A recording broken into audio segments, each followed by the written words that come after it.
this offseason is going to be wild for Florida State, and it's going to be both what Mike Norvell is going to have to do and Alfred with this Florida State football staff, and then what this transfer portal is going to look like with attrition, with guys leaving the program. But like Dustin said, I don't know how you get anybody to want to come play for Florida State at this moment, just off of maybe you can look at guys that aren't making plays and such, but it's comes down to the very basics of things of just catching the ball, not being offsides, making a block. Some recruits and the families got to see there's no development in a lot of these departments. Of course, you're going to try to campaign that new staff coming in will do this, of course, but that's a lot of work when you have so many areas to fix. And, we were talking about too, Mike Norvell, the message has to change. That the climb and all that, that's kind of dried out. That's done. Put that in the trash can. Got to find some kind of new message to build up this locker room again, because when you're 1-6, it's a full reset. You go to your file, you go down to settings, you go down to software, and you hit a hard reset. You unplug the thing and you throw it into the river.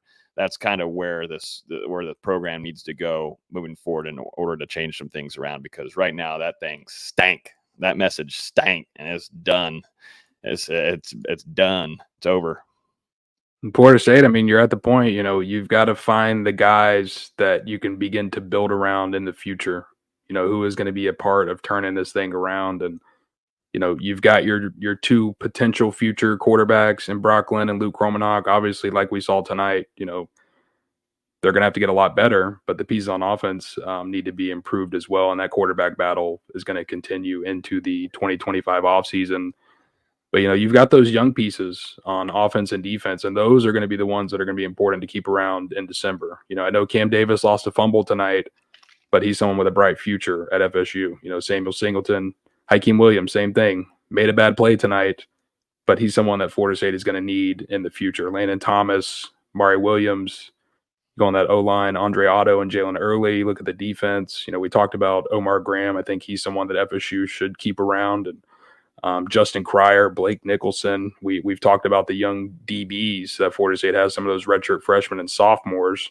And you've got some talented true freshmen as well. So, I mean, there are some younger pieces. Obviously, the veterans have been a major disappointment for Florida State at practically every position on offense and defense. But, there are some guys that hopefully these final 5 games, that game experience, it's just going to continue to help Florida State. It's going to look bad in the moment. I mean, there's no doubt about it, after what we watched tonight, but hopefully it'll be beneficial for the future of Florida State football, because the present, there's not really much good to take away.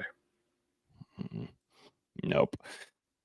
I want to, I want to talk about some of these younger guys on offense, of course, with you, Dustin, but I can't really do it when I'm looking at the offensive line. I don't know how a quarterback's going to have a chance to get it out to some of those guys at wide receiver, like some Elijah Moores, who I would have loved to replace with Kentron there and take that deep shot with, because I know he's going to try and do everything in his power to come down with that ball. Or can I give it to someone else? Mari Williams, these kind of guys, got to utilize them. And I know we kind of saw some Mari Williams out there here and there, but I would love to utilize him more in the passing game. Saw some Landon Thomas, but it wasn't, but then again, I'm talking about potential playmakers, but there's no offensive line to be able to hold up your quarterbacks there, your young quarterbacks. And that's concerning to me. And that's where Florida State's biggest decision has to be made on the future that is upon that offensive line unit under Alex Atkins. Florida State's got to make a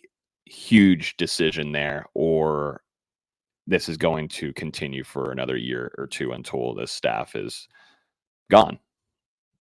Yeah, I mean, that's the point. It's so simple. Like, we're being extremely nice about it, but if you're in the SEC or any other, I feel like Power 4 program that have some pride in itself, you gotta do something, man. You gotta. VZ has said it on here for plenty of times, but you got to move on. You can have all these 4 stars, these guys coming in. This is great. This is awesome. But I think the whole fan base knows it doesn't mean a damn if they're not going to be developed and be able to protect or have any kind of run block. And then you're going to rely on 1-year transfers that are not that great that were in their previous program and then come in and play bad for you because the coach can't develop them anyways. Like, like you're just digging and digging and digging. And I'm afraid that Florida State is going to dig again this offseason and bring pieces of the staff that hurt them the most back. And it starts with the offensive line to me.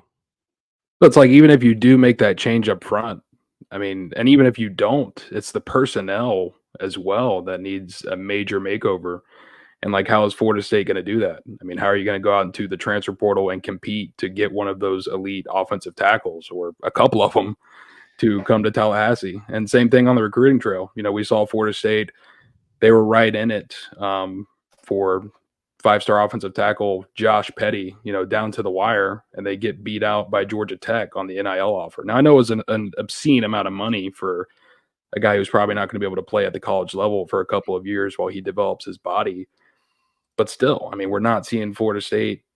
They're not winning those recruitments when they were successful. How are they going to do it now? How are they going to do it if they replace their offensive line coach? I mean, we've already talked about it at length. Byers gone, Washington gone, Robert Scott gone, Maurice is gone, Keandre's gone.